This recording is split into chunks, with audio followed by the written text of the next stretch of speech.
Today on CityCast Philly, it's the Tuesday News Roundup. We're talking about a new feature that launched for SEPTA key card holders, a Philly connection to the who the fuck did I marry TikToks, plus Philly trivia questions about leap year. It's Tuesday, February 27th. I'm Trinae Nuri, and here's what Philly's talking about.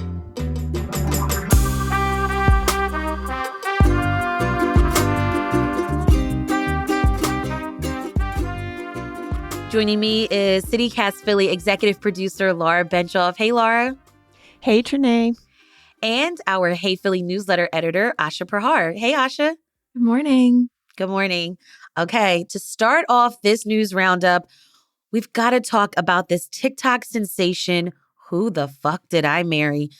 Have you seen it? I watched over an hour or listened to over an hour of it, but I did not get through the entire 50 plus parts of it.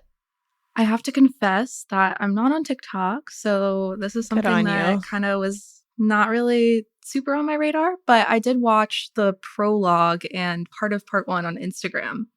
So I've seen a tiny little bit. Yeah, I was scrolling on social media and the Shade Room had this announcement did y'all see this video? So let's just give a quick little summary. So for those of you who have no idea what we're talking about. So a Georgia woman recounted a relationship she had with a man who she calls Legion. That's her nickname for this guy. The timing of the relationship started during the COVID pandemic lockdowns back in 2020. And so she's recounting their relationship, how it grew from dating to engagement to then marriage and then ultimately divorce very, very quickly. And yet she tells these shocking stories in 50 plus parts. Each TikTok video is 10 minutes long about the lies and red flags of their relationship.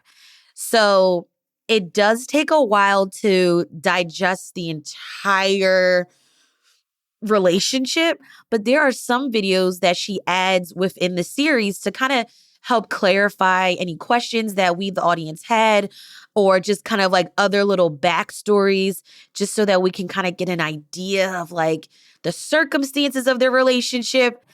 And so in one of the videos, it's labeled Part 8 as a clarification. She reminds us where Legion is actually from. First of all, the story, background. He was born in Philly, raised in Philly, and moved to Augusta.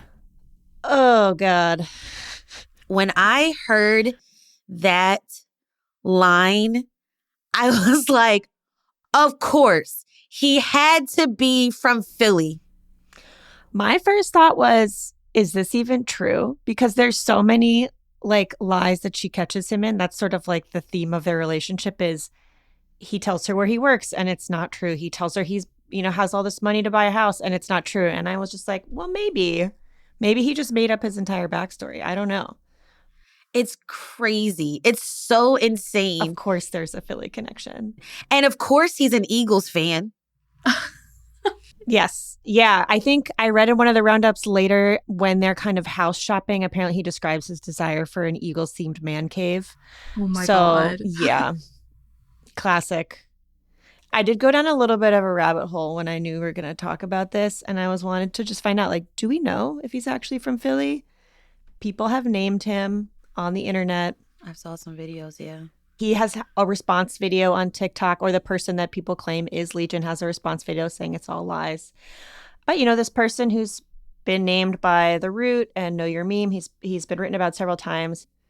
His name is Jerome McCoy. He does have a Facebook page that many of these articles link to with many photos of him in Philly gear, lots of midnight green, lots of Eagles helmets.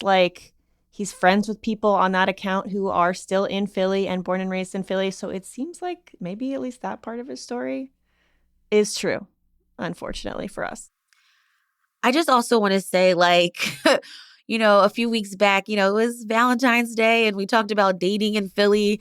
Mm-hmm. I just want to put a disclaimer. Not everyone in Philly is going to catfish you or put you in these uncomfortable positions. But it was Legion, why did you have to be from Philly? I wish it weren't true. I wish it wasn't Hashtag not all Philadelphians. Yeah, not all of us. All right, more news after the break. This is CityCast Philly.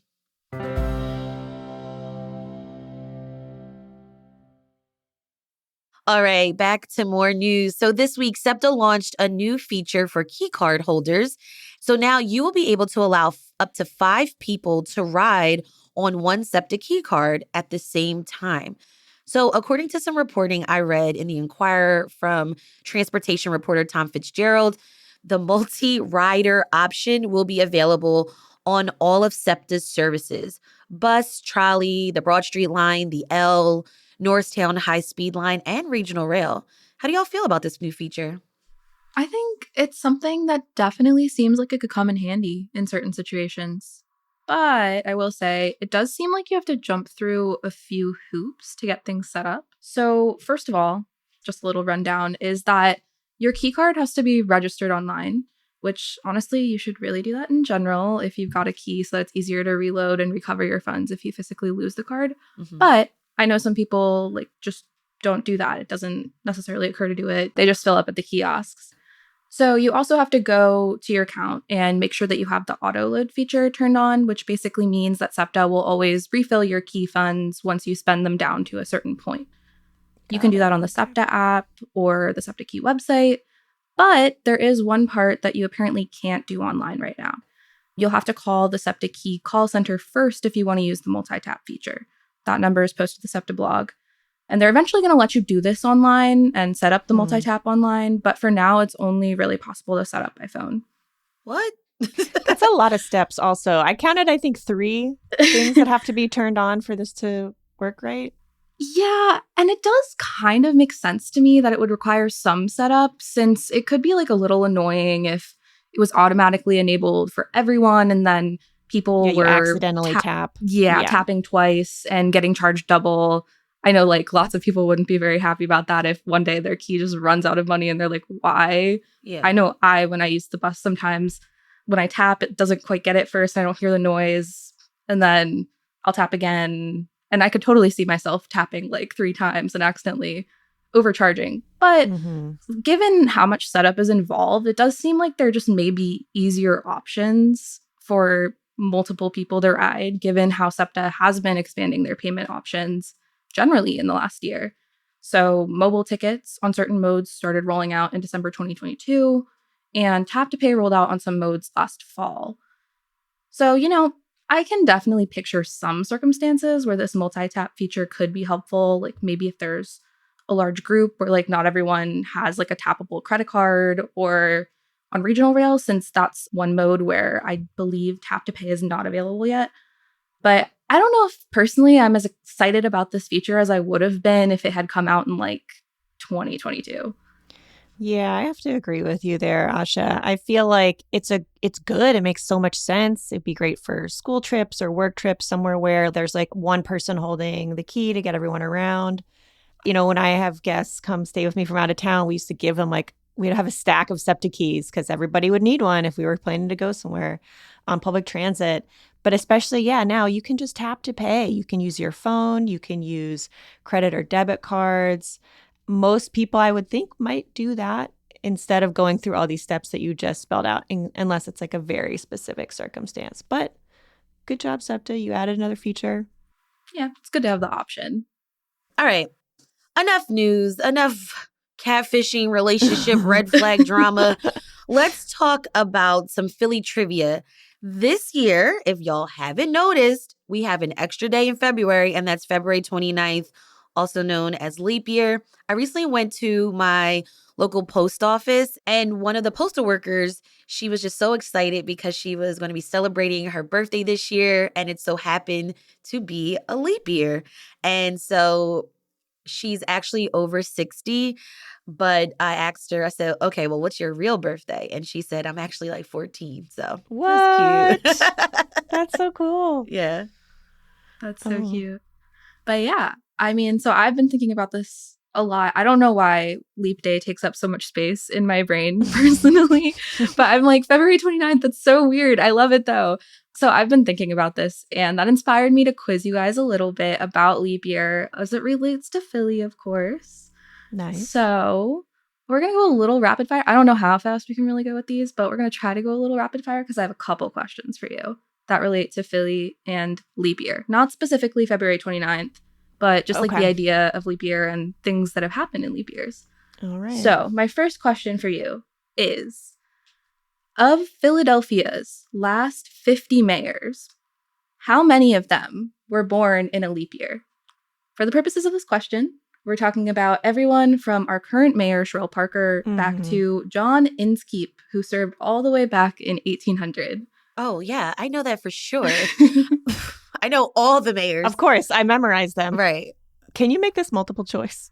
Okay. So your options are 10, 15, 13, or 6. I'm going to go with, did you say 13? Yes, that was an option. I'm going to guess 6. Yeah, I mean, okay. So I went back and counted on Wikipedia because I was trying to come up with a question for you guys. And I looked up all the birthdays, and there were 13 leap year birthdays in the past 50 mayors. Oh my God, Trinae! What? So great job, Trinae. You did it. Wow. That's so many. I mean, I thought about it, and it makes sense because leap year is every 4 years. So if you divide 50 by 4, you get 12 and a half. So round it up, that's 13. I guess it just makes sense. So it's just math. Yeah, I mean, it could have been more or less depending on just who became mayor, but I thought it was funny that it actually worked out to be like the mathematical probability, I guess that would be. Okay, so part 2 of this question is, can you name the most recent mayor we've had who was born in a leap year? I'm trying to do the math. I'm trying to remember how old Sherrill Parker is right now. Rendell? It was not, he's not the most recent, but he was born in a leap year. Nutter? No. I'm just going to keep guessing. Kenny? No. Sherrill Parker? Yes. Hey, yes. okay. She was born in 1972. So that was leap year. Other names you might recognize from the past century who were born in leap years are Ed Rendell, who was born in 1944, and Frank Rizzo, who was born in 1920. Big names. Okay. And there are 10 other mayors in the last 50 mayors who were born in a leap year. Fun fact. I also have a fun fact. The first CityCast Philly host was born in a leap year, and that's me. Love that for you. So, okay, we're still talking about leap year here. This is the last one I'm going to ask you guys, and it's more open-ended. Can you name one major event in Philadelphia history that happened during a leap year? Election day. I mean, that's always the presidential election's always in leap year. So 1776, was that a leap year? That was a leap year. Okay. Actually, yes. The Declaration of Independence was signed in a leap year. The blizzard of 96. Yeah, that wasn't on my list, but sounds like a big event in a leap year. It was big. Yeah. Wait, what else happened in a leap year? Okay, so some notable things that happened in Philly in leap years were the Phillies won the World Series in both 1980 and 2008, both leap years. The Eagles won the NFC Championship in the 1980 and 2004 seasons. The building of Independence Hall started in 1732. The Franklin Institute was founded in 1824. The foundation stone for City Hall was laid in 1872. And the first Mummers Parade was held in 1876. So lots of fun facts there. I'm sure there are more, but credit for all of these, or not all of these, but many of these fun facts goes to the late Joseph F. Clark, who was a Philadelphia Daily News columnist. He pointed most of these dates out in a newspaper column back in 1984. Another leap year. So, yes, another leap year. It was it was a column that published on Leap Day, and I came across it when I was looking through newspaper archives for an upcoming Hey Philly segment, which will publish on Thursday. So shameless plug, check out the newsletter if you're interested in learning about things that have happened in Philly on specifically previous February 29th.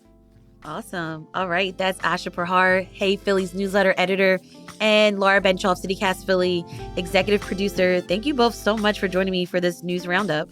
Yeah, great to be here. Yeah, thanks for having us. We'll have links to the stories we mentioned in our show notes.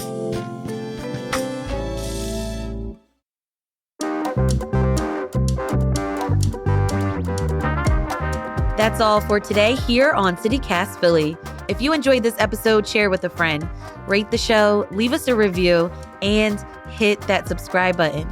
Be sure to sign up for our morning newsletter, Hey Philly, to learn more about what else Philly's talking about.